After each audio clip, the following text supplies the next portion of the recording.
여러분들은 어떤 게 싫으세요? 싫어하는 게 없는 사람은 이 세상에 없겠죠? 저는 비교적 간지나지 않는 거, 폼나지 않는 거, 후진 거, 뭐 이런 거 참 싫어합니다.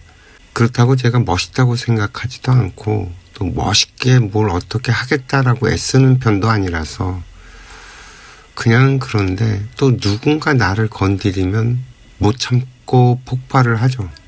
저도 어릴 땐 애들 놀리는 거 꽤나 좋아했었는데 어느 순간 딱 끊어버렸어요. 왜 아이들이 그렇잖아요. 개구지고 짓궂고 장난기 많은 아이. 저도 딱 그런 아이였어요. 그걸 저희 집에선 좀 진피스럽다고 표현을 했는데 이 정확한 표준어가 뭔지는 모르겠네요. 제 기억에 그 시절 어른들이 대부분 아이가 이쁘다고 좋다고 하는 표현이 다 그런 식이었어요. 왜 남자아이들이 여자애들 고무줄 놀이하고 있으면 그 줄을 끊고 도망가는 것 같은 거 말이에요. 이 남자 어른들이 참 미성숙했던 시절입니다. 애가 이쁘다고 애를 놀리죠. 그리고 결국엔 울리고. 근데 그것도 그럴 수밖에 없는 게 뭐 어디서 보고 배울 데가 없었잖아요. 안 그러면 아예 저만 치서 아예 본척만척하는 어른들밖에 없었으니까요. 요즘처럼 그 아이들과 눈 맞추고 아이들과 놀아준다는 건 보고 들어본 적이 없어서 상상도 못하던 시절이었죠. 저 역시도 보고 듣고 배운 게 그래서 어릴 적에는 그런 짓을 하며 놀았는데 이 성인이 되고 난 뒤로는 그런 짓들이 무식해 보여서 딱 끊었습니다. 일단 뭐 제가 싫으면 남에게 하지 않는다는 주의죠. 제가 그 사람의 심리를 들여다보기 시작한 건 여자애들을 좋아하고 여자들과 사귀면서부터였던 것 같아요. 물론 그전엔 친구가 그랬죠. 데미안을 초등학교 6학년 때 읽었으니까 그때쯤 친구라는 개념이 머릿속에 들어오기 시작을 했던 것 같고 결국 중학교 올라가면서 친구 좋아하고 의리 외치던 게 고등학교 때까지 미친 듯이 이어져서 살았고 그러다가 이성의 눈을 뜨고 하면서 상대방의 생각, 상대방의 마음을 헤아리는 법을 알게 됐던 것 같네요. 하도 뭐 오래전 일이라 기억도 가물가물하지만 아무튼 제 전체적인 삶을 돌아봤을 때 그런 궤적을 그리고 있습니다. 저를 돌아보면 저희 아버지 어머니께서는 비교적 고집이 센 분들이셨죠. 뭐 누구 말 안 들어요. 남이 뭐라고 하거나 말거나 당신들 길을 꿋꿋하게 가시는 분들이셨죠. 덕분에 뭐 저도 어려서 보고 듣고 배운 것들이 누가 뭐라고 하거나 말거나였죠. 이게 좀 유연해지기 시작한 것도 결국에는 친구들이 생기고 여자친구가 생기고 하는 식으로 나와는 다른 생각과 습관을 만나면서부터였죠. 돌이켜보면 이유는 참 간단해요. 같이 어울려서 놀려면 부딪히면서 갈 수는 없으니까요. 그런데 이게 인류가 이미 수만 년의 세월을 그렇게 발전을 해왔다는 거죠. 인류의 갈등이 뭐 어디 한두 해 있어 왔겠어요. 우리들의 일상을 이렇게 보면 거의 매일매일이 갈등의 연속이죠. 그런 갈등을 겪으면서도 꿋꿋하게 살아내는 것을 보면 저는 참 경이롭다는 생각을 합니다. 그 얼마 전에 그 부부 상담 프로그램 같은 걸 봤는데 그 젊은 부부 이야기 대단들 하대요. 처음부터 끝까지 뭐 끝간데 없이 매일 매 순간 생각이 다른 거를 충돌하고 싸우고 하더라고요. 도대체 어떻게 보고 듣고 배우면 저런 생각을 갖고 자기가 옳다고 생각을 하고 그 주장을 내려놓지 못하고 그렇게 돼가는 걸까요? 그 인간이 성숙됐다는 것을 무엇을 보며 알 수 있냐면 결국엔 자기와 다른 생각을 어떻게 받아들이고 처리하냐는 거겠죠. 그 유네스코 헌장을 보면 참 재밌습니다.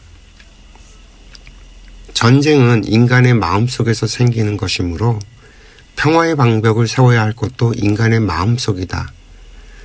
서로의 풍습과 생활에 대한 무지는 인류 역사를 통해서 세계 국민들 사이에 의혹과 불신을 초래하는 공통적인 원인이었으며 이 의혹과 불신으로 인한 그들의 불일치가 너무나 자주 전쟁을 일으켰다고 설명을 합니다. 꼭 우리 일상을 보는 것 같지 않나요? 그러면서 이제 막 끝난 무서운 대전쟁은 인간의 존엄, 평등, 상호 존중이라는 민주주의의 원리를 부인하고 이러한 원리 대신에 무지와 편견을 통하여 인간과 인종에 대한 불평등이라는 교의를 퍼뜨림으로써 일어날 수 있었던 전쟁이었다. 문화의 광범한 보급과 정의, 자유, 평화를 위한 인류의 교육은 인간의 존엄에 불가결한 것이며 또한 우리 모든 국민이 상호 원조와 상호 관심의 정신으로서 완수하여야 할 신성한 의무다. 단순히 정부의 정치적 그리고 경제적인 조정에만 기초를 둔 평화는 세계 국민들의 일치되고 영속적이며 성실한 지지를 확보할 수 있는 평화가 아니다. 따라서 평화를 잃지 않기 위해서는 인류의 지적, 도덕적 연대 위에 평화를 건설하지 않으면 안 된다. 이러한 이유에서 교육의 기회는 모든 사람에게 충분하고 평등하게 주어져야 하고 객관적인 진리는 구속받지 않고 탐구되어야 하며 사상과 지식은 자유로이 교환되어야 함을 확신하며 국민들 사이의 의사소통 수단을 발전시키고 확대시키는 동시에 서로를 이해하고 서로의 생활을 더욱 진실하고 더욱 완전하게 알도록 하기 위하여 이러한 수단을 사용할 것을 동의하고 결의한다고 명시하고 있습니다. 이 헌장이 1945년도에 만들어졌어요. 이 헌장의 내용을 우리 개인의 인생에 가지고 들어와 봐도 결국엔 똑같은 방식으로 작동이 됩니다. 생각의 불일치, 이것이 갈등의 원인인 셈이죠. 이 생각의 불일치를 어떻게 평화롭게 다루어낼 것이냐는 게 관건인 셈이에요. 사실 저는 개인적으로는 역사는 반복된다는 이야기에 동의하지 않습니다. 물론 패턴이 비슷할 수는 있죠. 다양한 시도로 이렇게도 해보고 또 저렇게도 해보는 중이니까 결국에는 내가 아는 범주에서 하잖아요. 그러니 당연히 과거의 것들과 겹치기는 할 겁니다. 그리고 과거의 방법들을 꺼내서 다시 쓸 수도 있겠죠. 그러나 그 과거의 전쟁과 지금 이 시대의 전쟁만 비교해 봐도 전혀 다른 이야기입니다. 현 인류의 전쟁은 공멸을 할 수도 있으니까요. 역사는 끊임없이 발전을 하고 있습니다. 이 발전은 단순한 내용에서의 발전만이 아니에요. 우리들이 사용하고 있는 이 에너지 양에서부터 어마어마한 차이가 납니다. 우리가 과거에 농사를 짓던 시절에 사용하던 에너지와 공장을 돌리기 시작하면서 사용되는 에너지가 수백 수천 배의 차이를 보였던 것처럼 이제는 그 데이터를 사용하면서 소비되는 에너지 양이 공장에서 사용되는 에너지 양의 수백 수천 배를 상회합니다. 이 에너지를 쓰는 양이 늘어났다는 건 그만큼 우리 인간들의 생각도 같이 발전을 해야 한다는 말입니다. 그 아이에게 칼을 쥐어주면 어떻게 되겠어요? 위험하죠. 지금 이 시대가 딱 그런 모습입니다. 우리 사회가 발전을 하면서 과거에는 그 소수의 사람들이 지식과 정보를 쥐고 독점을 했었죠. 그 일반 사람들을 가르치면 말을 안 듣고 역성혁명을 일으킬 테니까요. 그런데 우리 사회가 발전을 하게 되니 더 많은 사람들이 지식을 갖춰야 되는 상태로 변하게 된 거죠. 그 결과 지금은 어떤가요? 누구나 다 배우려고만 하면 배울 수 있는 상태로 변했습니다. 이 과거에도 지식을 갖춘 사람이 인성을 갖추지 못하면 폭군이 되기도 하고 전쟁을 일으키기도 했던 것처럼 지금 이 사회에서도 지식을 갖춘 사람이 인성과 인품이 같이 고양되지 않으면 이 사회를 엉망진창으로 만들게 됩니다. 이 무식한 사람이 저지르는 문제와 지식을 갖춘 사람이 저지르는 문제는 애당초 에너지 양에서부터 벌써 큰 차이를 보이게 됩니다. 과거의 지식인들이 인성을 안 갖췄을 때 전쟁도 일으키고 폭군이 됐던 것처럼 그만한 사건과 사고를 요즘에는 누구나 칠 수 있다는 얘기가 되거든요. 지금 대한민국을 보면 지식을 갖춘 사람들이 자기 인성과 이 품성을 같이 갖추지 못하면서 이런 모습이 된다라고 보여주는 것 같지 않나요? 우리는 자라면서 지식을 습득을 합니다. 그 지식의 종류는 참 다양하죠. 그 유네스코 헌장이 만들어지던 시기와 비교를 하면 정말 비교조차 불가능할 정도로 우리들은 많은 것을 알게 됐습니다. 그 시절 지식인들이 생각했던 인간의 존엄, 평등, 상호 존중 같은 것들에 대해서 우리들의 생각은 얼마나 발전을 했을까요? 우리들이 얼마나 그런 것에 대해서 고민을 하고 생각을 할까요? 우리들의 생각에 과연 발전이 있나요? 우리들의 생각에 발전이 없다면 과거 1945년경에 인류가 사용했던 에너지 정도만 사용을 한다면 크게 문제가 되지 않을 텐데 현재 우리가 사용하고 있는 에너지 양은 수백 수천 배를 사용하고 있으면서 정신은 과거의 그 미숙한 상태에 그대로 머물러 있다고 생각을 한번 해보세요. 우리 사회가 이렇게 혼란스러운 이유가 거기에 있는 겁니다. 지금 AI와 로봇 기술에 대해서도 인류의 속학들이 걱정을 하는 부분이 바로 그런 지점이죠. 어린아이에게 칼을 쥐어주면 결국 누군가 다치게 된다는.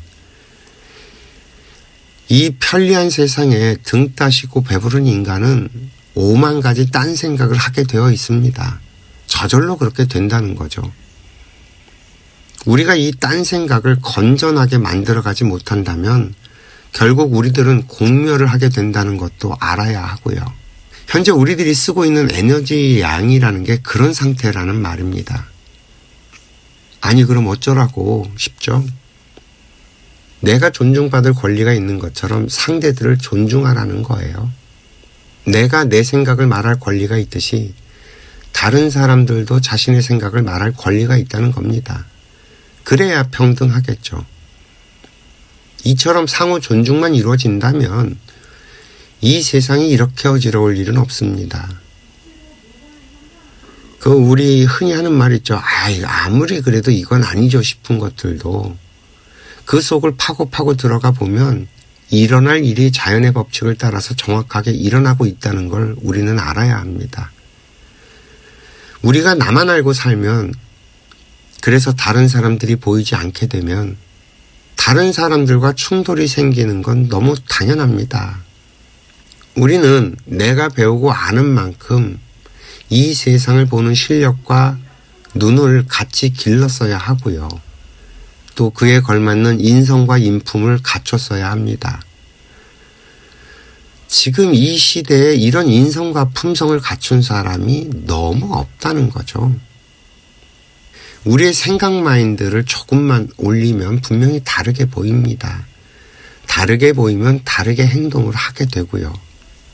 우리 모두가 서로 각자 자신의 인생을 재밌고 즐겁고 행복하게 살도록 돕고 있다는 사실만 깨달아도 이 세상이 참 얼마나 아름다워질지 모르는데 말이죠. 인생의 목적이 바로 여기에 있습니다. 이해가 좀 되셨을까요? 이 세상엔 아닌 건 없습니다. 내가 정보가 부족해서 그걸 잘 모르고 이해를 못할 뿐인 거죠. 그러나 이 모자란 정보는 언젠간 채워져서 저절로 알게 될 테니 지금 당장 이해가 되지 않고 지금 당장 받아들여지지 않는다고 해도 부디 아니란 말만 하지 않아도 인생은 훨씬 부드럽고 풍성해집니다. 좀 더 정확하게 말을 하자면 내가 받아들이지 못하는 그것, 또 내가 이해되지 않는 그것, 또 내가 싫은 그것들이 바로 나의 공부거리라는 말입니다. 이 공부거리를 줬는데 우리는 요리조리 뺀질뺀질거리면서 편식을 하고 있다는 거죠. 그 편식으로 인해서 내가 어려워지고 힘들어지고 병이 들고 하는 것인데 말입니다. 사실 오늘 하고 싶었던 이야기는 딴 것들이었는데 뭔 얘기를 하려고 하는지 얘기하다가 까먹어 버렸어요. 이야기를 하다 보니 이상하게 오늘은 여기로 흘러와 버렸네요. 오늘도 이야기 들어주셔서 감사하고요. 행복하세요.